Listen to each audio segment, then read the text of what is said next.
Oshia Gabo. And I am Martin Asiedu Date. Let's bring you the headlines for the next 1 hour. News360 Headlines is brought to you by EcoBank, Pepsodent Charcoal and Pepsodent Herbal. Coming up this evening, Gold Board CEO says he has asked the new majority leader to allow him to appear before Parliament to answer questions on Gold Board's operations as he denies claims of a 22 billion Ghana cedi loss. Also coming up tonight, to Fanco, road accident victims continue recovery as calls grow for support, better trauma care and stronger road safety measures.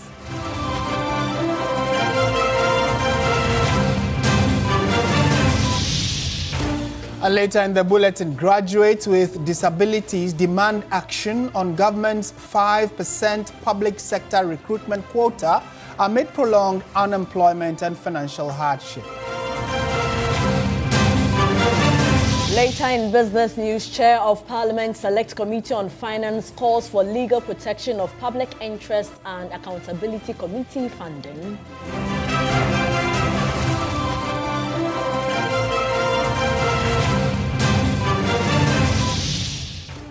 On the international front, President Bola Tinubu faces tough re-election battle as Nigerians weigh economic reforms against rising living costs and insecurity.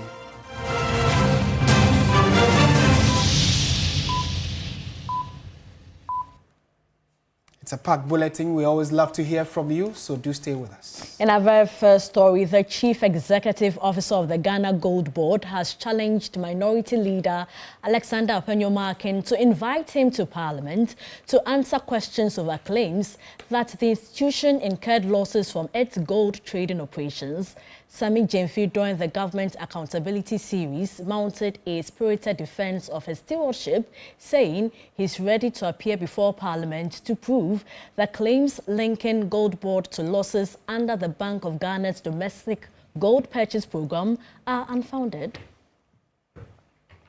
There have been calls for an inquiry into the circumstances leading to the loss of some $1.7 billion under the domestic gold purchase program DDEP. Claims, counter-accusations and several interpretations have emerged from a report authored by the IMF on the economic financing of the country. The minority says it will not relent in its call for accountability. In a fierce rebuttal, Chief Executive Officer of the Gold Board, Sami Jemfi, says the IMF's report clearly identified the domestic gold purchase program as the source of the losses rather than the Gold Board. I challenge Apenyomarkin to point to any page, paragraph, sentence, phrase, or punctuation mark in the said reference reports of the IMF where the Gold Board was accused by the IMF as the entity responsible for losses incurred by the Bank of Ghana. And that the 2025 loss of $1.7 billion was as a result of, I'm quoting the IMF verbatim, the scaling up of the domestic gold purchase program, not incompetence or mismanagement. According to the IMF, that loss was as a result of the scaling up, the expansion of the program. He questioned the understanding of the MPP minority, urging the public to disregard what he describes as false claims. You don't look at that and say, oh, that means Gold Board was doing something wrong. I can tell you that as we speak, the IMF and the Bank of Ghana are all engaging Gold Board that they still want to be our fiscal agents under the Gold Board model, where they will be raising money for us as an intermediary. It is the Gold Board that is rather saying, no, we will do it ourselves. So that claim is not. The minority in its address hinted at a possible criminal inquiry into the activities of Gold Board. The CEO has called their bluff. Apenyomarkin's continuing antics must therefore be seen for what they are: a desperate smear campaign by persons who have specialized in sophistry and political blackmail in pursuit of selfish ends. These are devious extortionists who will come at you with lies to tarnish your reputation in the hope that you will fold and settle for what they call quote, compulsory arbitration. Sammy Jemfi, however, outlined prospects of the activities of Gold Board going forward. I have, in all humility, reached out to the new majority leader in Parliament, Honorable James Agaga, and I've pleaded with him that even if Afenyo delays in extending this invitation, he should extend the invitation to me. And I'm ready to come tomorrow. You don't need any special motion. You don't need any special order by the Speaker. Just get Public Accounts Committee to invite us and come and sit down there and come and demonstrate to the whole nation where the Gold Board made losses or how the Gold Board is to blame for losses made by another institution. Still on the same subject matter, the minority in Parliament has maintained its demand for accountability over the reported 22 billion Ghana cedi loss under the domestic gold purchase program. This follows a response by the caucus to statements made by the Chief Executive Officer of Gold Board, Sammy Jemfi, during the Government Accountability Series on Wednesday, the 19th of August. The minority says the Gold Board CEO's response confirms rather than refutes the reported $1.7 billion loss identified by the International Monetary Fund under the program in 2025. According to the caucus, the issue is not which state institution carries the loss, but who should account for the use of public funds. The minority also challenged Gold Board's explanation of the fees it received from the program.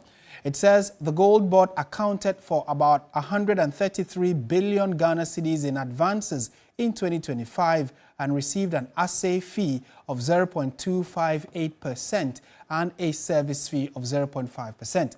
The caucus argues that these figures suggest Gold Board earned about 1 billion Ghana cedis in fees from the program while reporting an operational surplus of 907 million Ghana cedis.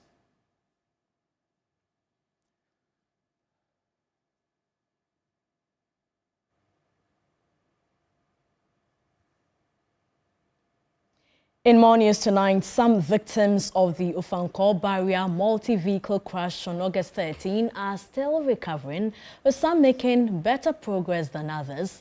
12-year-old Angelina Na Adoko lost both legs and her father in the crash. Still battling pain and struggling to come to terms with her new reality, she is uncertain about what the future holds and is appealing for urgent support.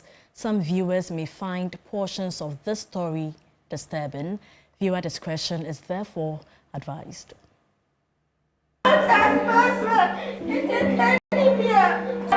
Sorry.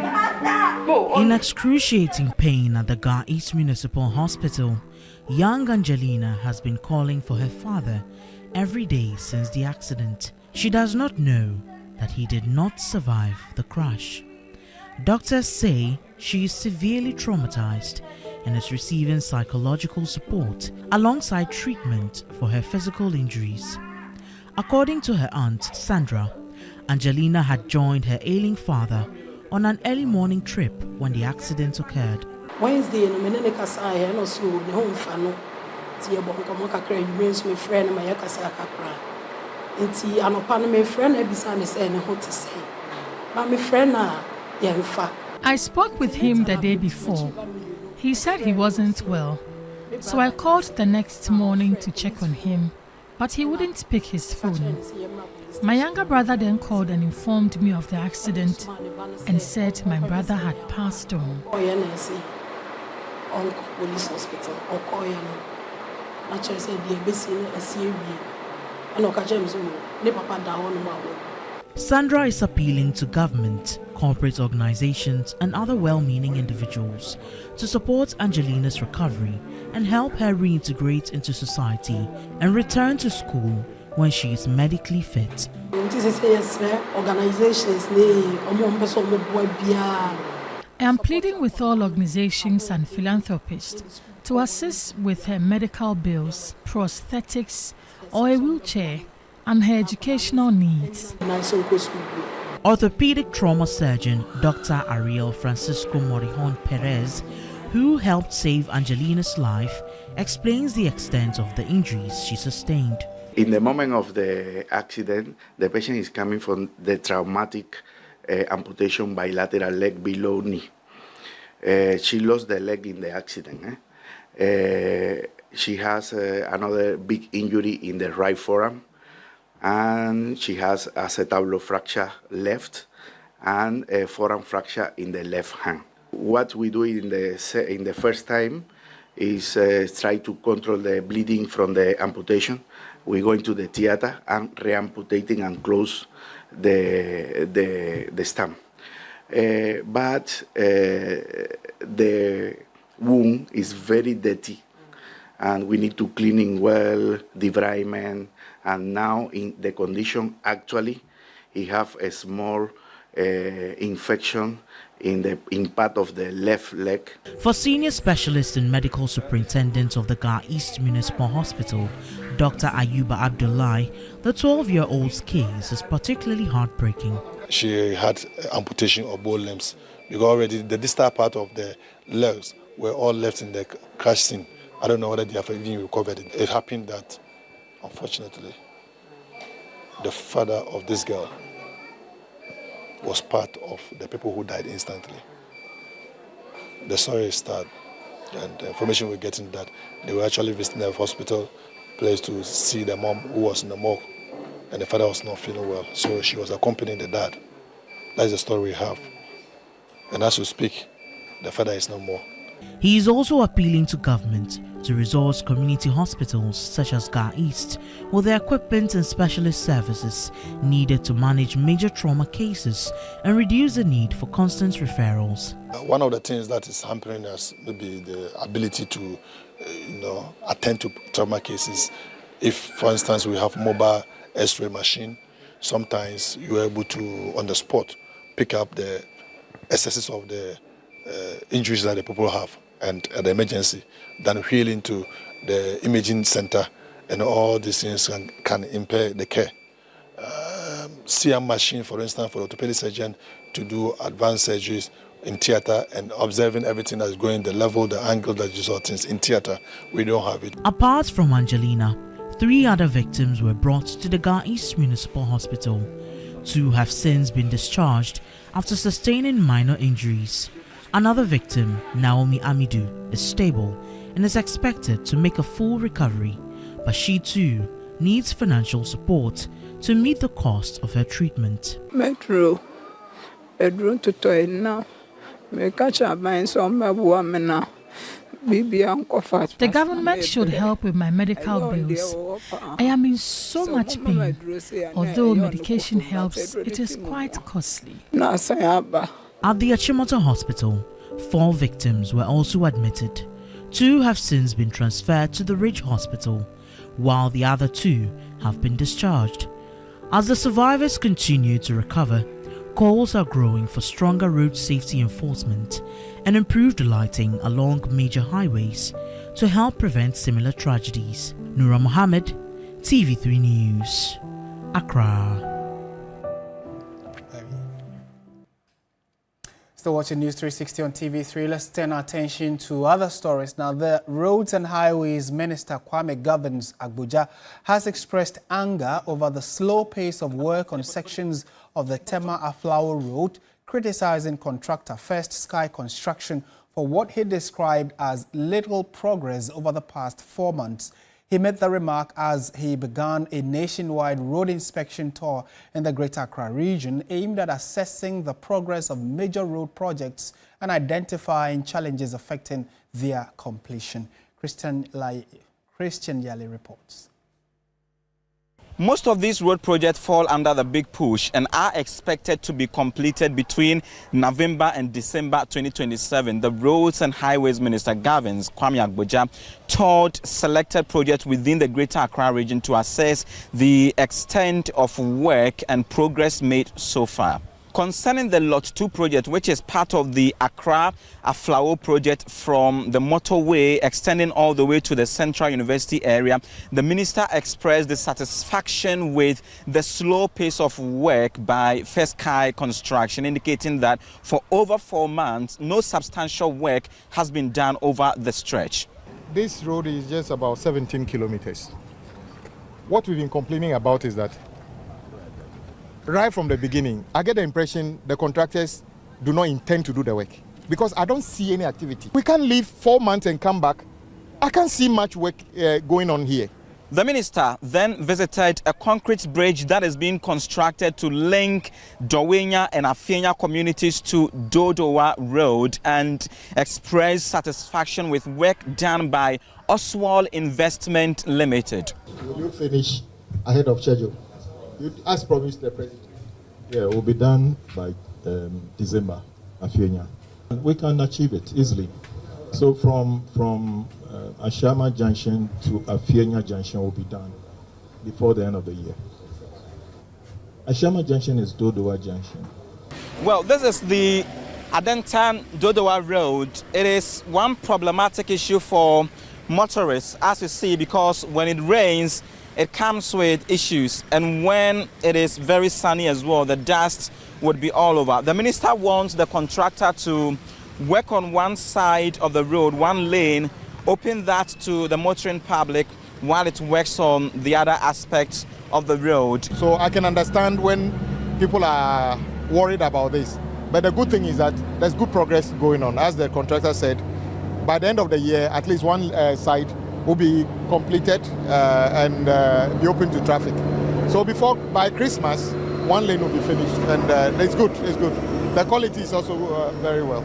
On the Accra-Tema motorway, the minister urged the contractor, Maripoma, to scale up its works in the night and lessen the day activities. We will do our very possible best.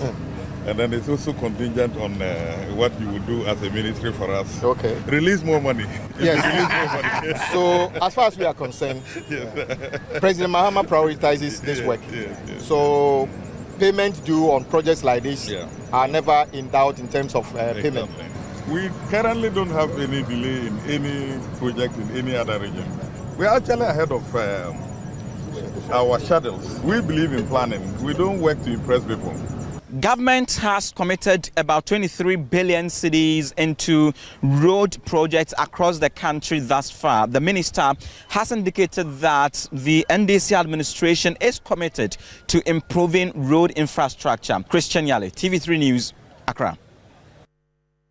To some other stories, and for years they've waited for an opportunity to put their education and skills to work. But for graduates with disabilities, unemployment has brought financial hardship, and they say it's made them dependent on their families. When the group picketed in front of the Jubilee House, their call was simple.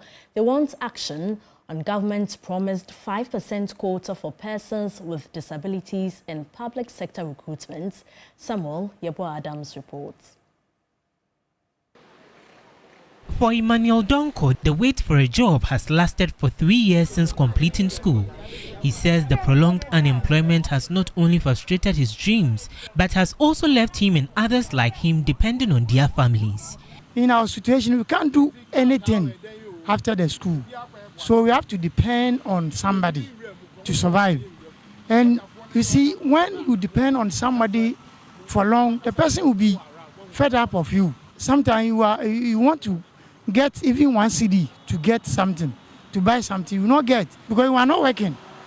Sometimes you can stay in the house until evening before they will give you something to eat. It's stressful. Emmanuel is not alone.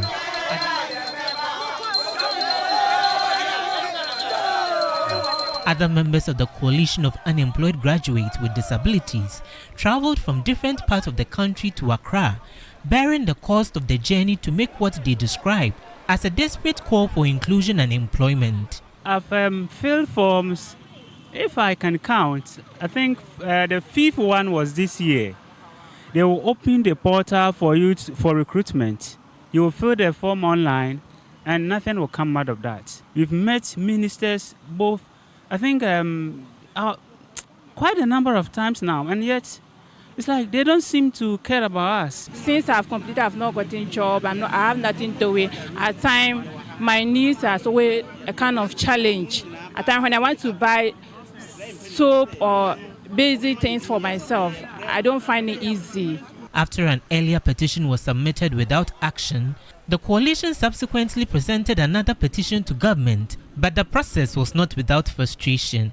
The group questioned the recipient of the petition, stressing that they would want a senior member of government to take the petition.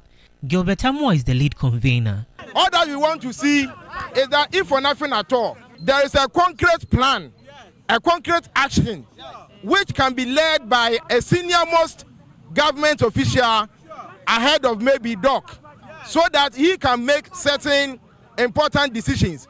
For example, if we meet the chief of staff, the chief of staff can give an instruction that financial clearance should be issued at least tomorrow. But as we speak now, DOC can only do an onward submission of our petition, and at the end of the day, it ends there.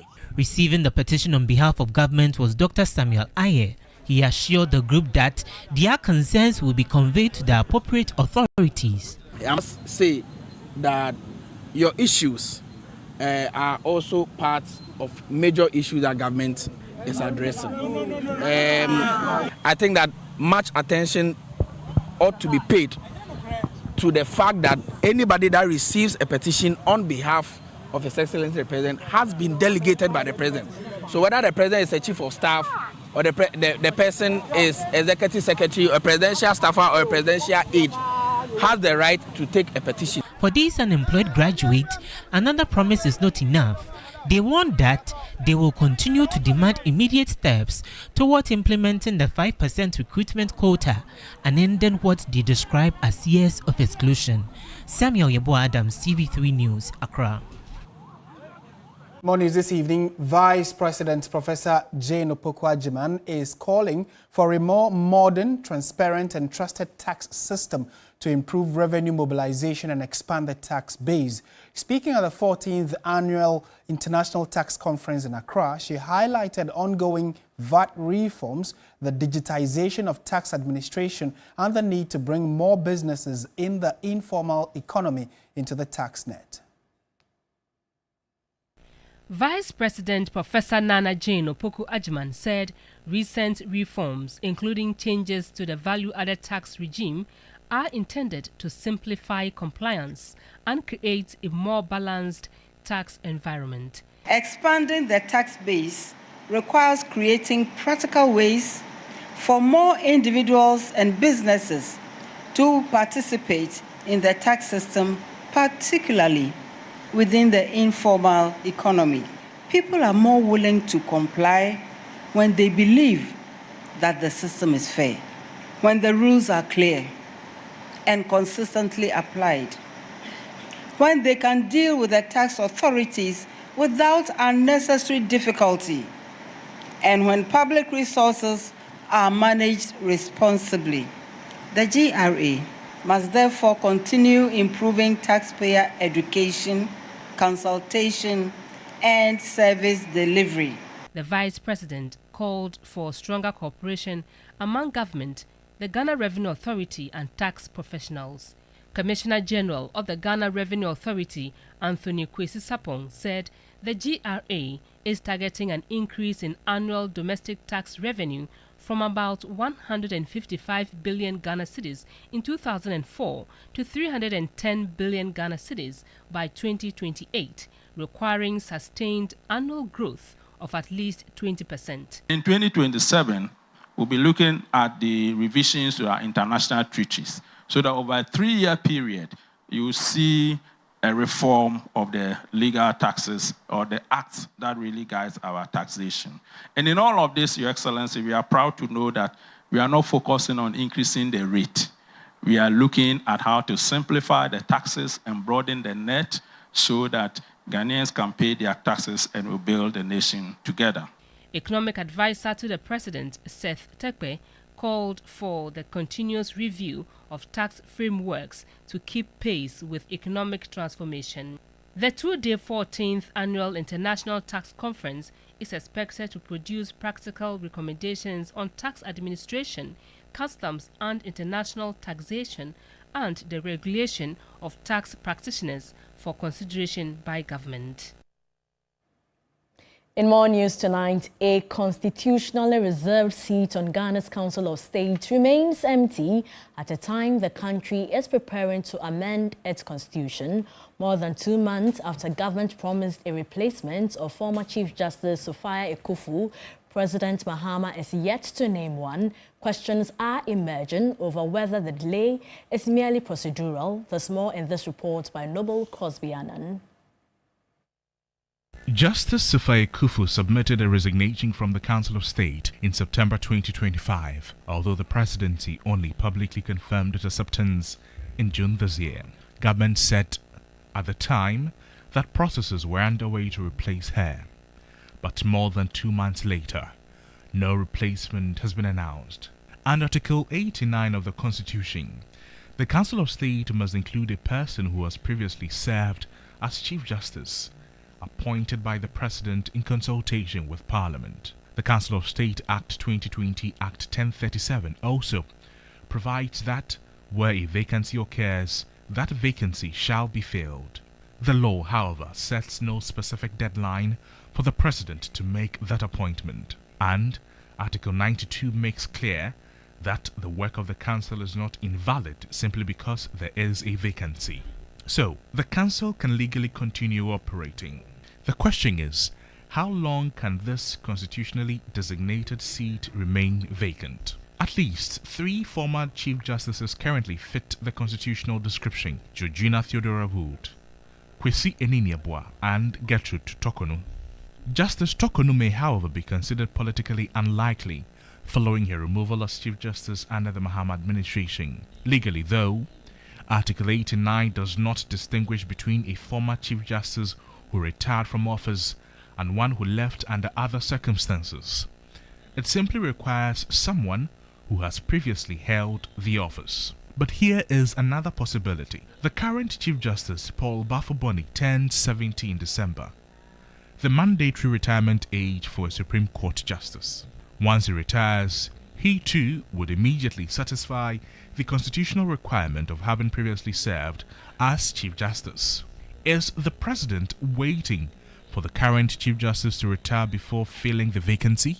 If that is the plan, another legal question emerges: whether keeping the position vacant until December, while other qualified former Chief Justices remain available, would be consistent with Act 1037's requirement that the vacancy shall be filled. From a political standpoint, Bafo-Boni would not be an unlikely choice. President Mahama nominated him as Chief Justice in 2025, and unlike the circumstances surrounding Gertrude Tokonu's departure, his relationship with the administration has not been marked by the same confrontation. But beyond the personalities, the timing of the vacancy is important. Ghana is entering a major constitutional amendment process. Government released its position on the Constitutional Review Committee's recommendations in July, while Attorney General Dominic Ayine says draft amendment bills are expected by October. Both the entrenched and non-entrenched amendment processes will involve the Council of State. That makes the absence of the former Chief Justice particularly significant. The Constitution deliberately provides for someone who has led the judiciary to sit on the Council, bringing judicial and constitutional experience to the President's advisory body. Yet, the Council could soon be advising on major changes to Ghana's constitution without that seat being occupied. For now, there is no constitutional crisis, and decisions of the Council remain valid. But the accountability question remains: who will occupy the former Chief Justice's seat on the Council of State, and why has the President waited this long to fill it? Let's go to the courts now. The Accra Circuit Court has remanded 49-year-old Nigerian Augustine Okechukwu Mazi into police custody for 2 weeks. The Nigerian suspect was arraigned before the court following a foiled robbery operation at Laboni, which led to the killing of 2 other suspects. Lord Eduasare reports. Augustine Okechukwu Mazi has been charged with 8 counts of conspiracy to commit robbery for his alleged role robbery attacks in Tema, Spintex, and Laboni, all in Accra. He has, however, pleaded not guilty. Per the prosecution's facts, Okechukwu and 5 others belonged to a robbery syndicate that trails and robbed their victims after bank transactions. They reportedly operate in Ivory Coast and Togo and had been under police surveillance since May 2026 when they attacked victims at Spintex. The police gunned down 2 suspects after an exchange of gunfire at Laboni on August 13 after foiling another robbery attack. 3 other suspects are at large. Lawyer for the accused prayed for bail, but it was refused after the prosecution indicated that he was a flight risk since he was staying in a hotel and that investigations are still underway, arguing that releasing him on bail would jeopardize the progress. The judge then remanded Augustine Ogachukwumazi into police custody after suggesting that the lawyers had not been able to demonstrate that the accused had a fixed place of abode. The accused person is to reappear on September 2. Lodi Dwasari, TV3 News, Accra. It's now time for the weather report, and this evening, cloudy conditions will continue to dominate across all sectors, producing slight rain or drizzle for some areas along the coastline and parts of the middle sector. Coming up, the forecast figures. Weather News segment is brought to you by Syntex Tang.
You go like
committed to strengthening transparency and accountability in the management of Ghana's petroleum revenues. Our journey, however, has not been without challenges. The committee has had to adapt to these changing circumstances while remaining faithful to its statutory mandate. Also speaking at the launch of PIAC at 15, economist at the University of Ghana, Professor Peter Korte, called for PIAC's oversight of oil revenues to be replicated in the management of other mineral resources to strengthen transparency and accountability.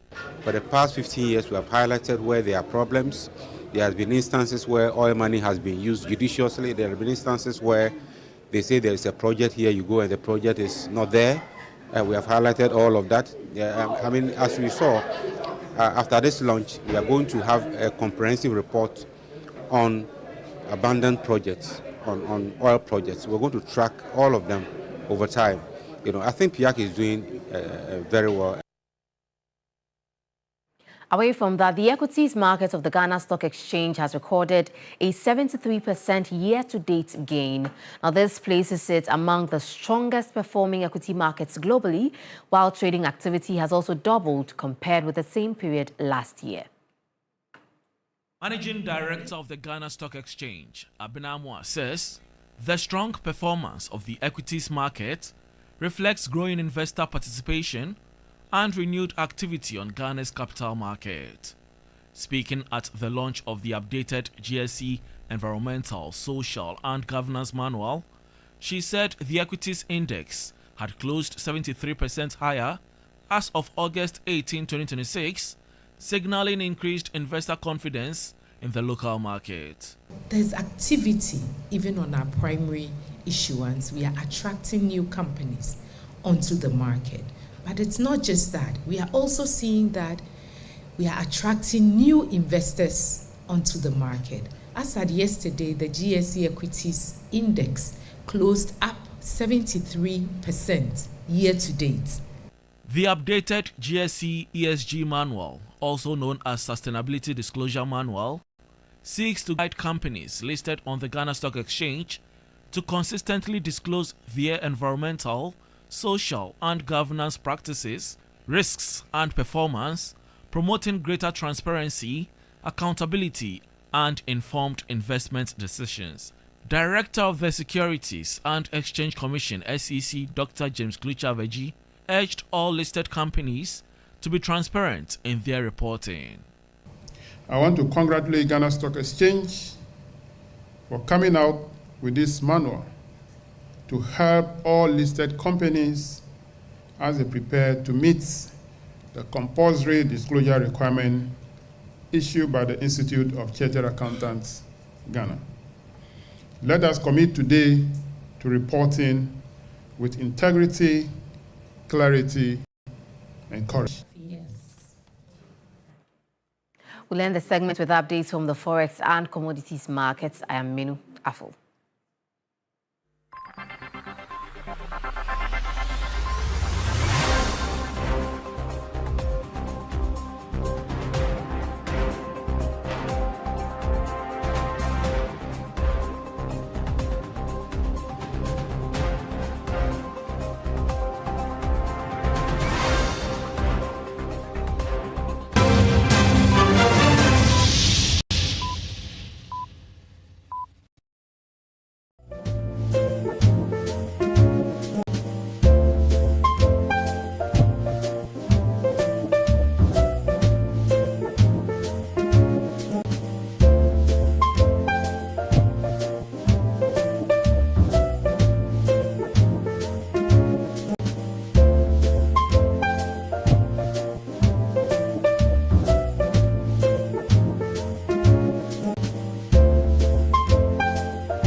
positions at 4 points.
Insecticide spray and quad.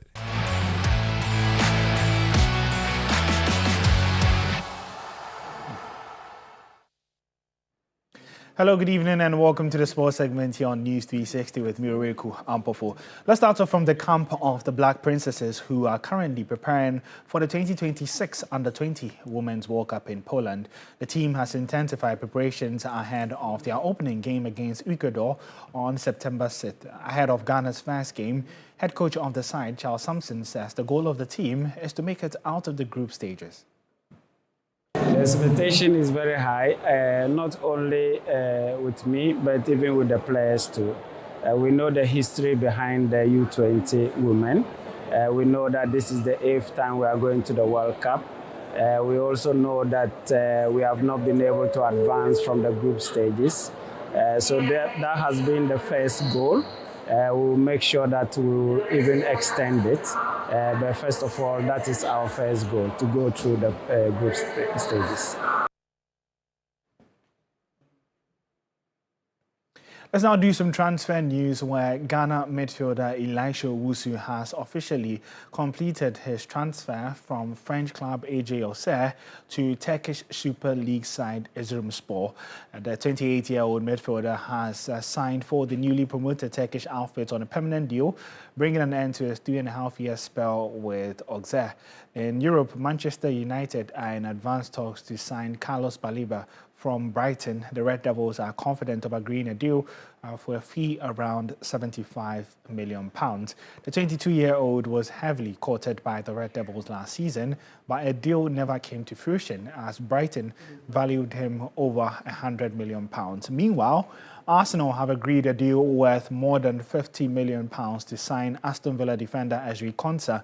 The England international is set to have a medical before completing his move to the Emirates ahead of the start of the new season. Elsewhere, Netherlands midfielder Tijani Rangers has completed a £52 million move to Saudi Arabian side Al Qadsiya from Manchester City. The 38-year-old only joined City last summer in a £46.5 million move from AC Milan.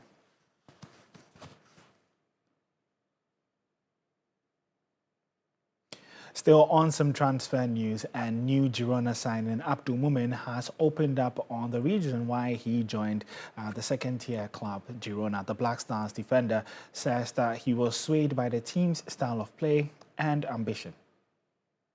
The main thing that attracted me to Girona, I think, is the club itself, Girona. I think it's a club with a lot of history.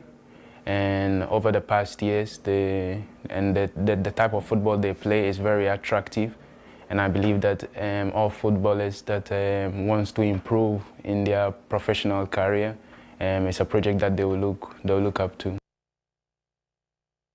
You can get more transfer updates on our social media handles at WeSportsGH. My name is Oreko Ampofo, and entertainment news is up next.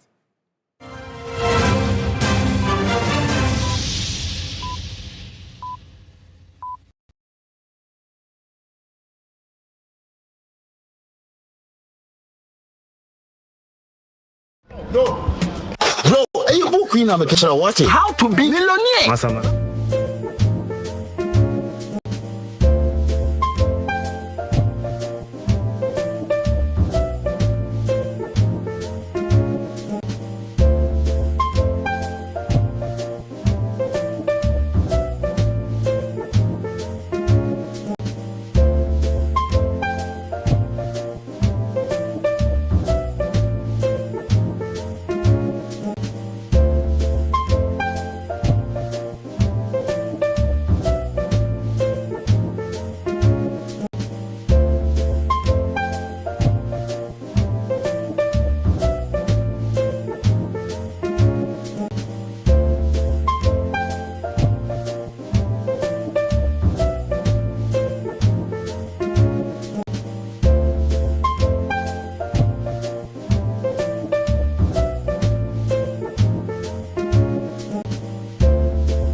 been appointed Ghana's investment and tourism envoy to Turkey.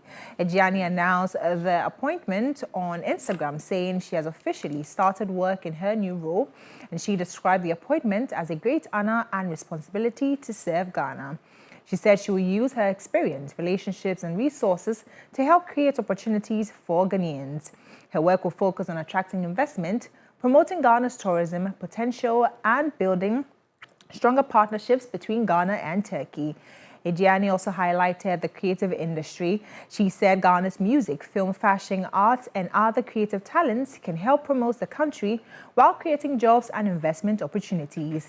Ejiani said she is ready to listen, learn, and work with others to deliver results. Huge congratulations going out to her. And on to some more stories. 5-time Grammy Award winner Angelique Kidjo has made history as the first Black African performer to receive a star on the Hollywood Walk of Fame. The Benin-born music icon was honored on Tuesday, August 18, 2026, at a ceremony in Los Angeles, where she unveiled the star in the recording category. The honor makes her the first African musician and first Black African artist to receive a star on the world-famous landmark. Her star is the 2,854th on the famous Los Angeles sidewalk. For Kidjo, which language we speak, which skin color we have, we are human. It's one human family. I don't believe in any other person telling me otherwise. The skin color is just... Looks like today there's a lot of congratulations that are in order. Well, that's it for the entertainment news segment here on News 360. My name is Noella Donko. Thank you so much, Noella. On the international front, as campaigning for January's elections begin on Wednesday, President Bola Tinubu's pitch for a second term faces a politically fraught question. Are Nigerians better off after more than a decade of rule by his all-progressive Congress? The answer could shape the presidential contest against former Vice President Atiku Abubakar and Peter Obi, who have built their appeal on widespread frustration over economic hardship and insecurity. The main challengers argue the APC's nearly 12 years in power have left Africa's most populous country poorer, more indebted, and no safer than when the party swept into office in 2015, then under the leadership of Buhari. A lot is happening in Nigeria. Trust us to keep you posted when that election campaign takes off in neighboring Nigeria. Elsewhere around the world, Ukrainian lawmakers have appointed a new defense minister hours after his ousted predecessor dealt a major blow to President Volodymyr Zelensky with a call for elections in wartime. A former top special forces operative takes up the critical defense portfolio amid fresh political turmoil for the president, who had faced weeks of protest over his dismissal of 35-year-old reformer Mikhailo Fedorov. And on the back of that, we bring the bulletin to an end. Thank you so much for spending the last hour with us. My name is Martin Esiedudate. And I am Portia Gabodu. Join Alfredo Kansa at 10 p.m. for Ghana Tonight. Good evening. Hey.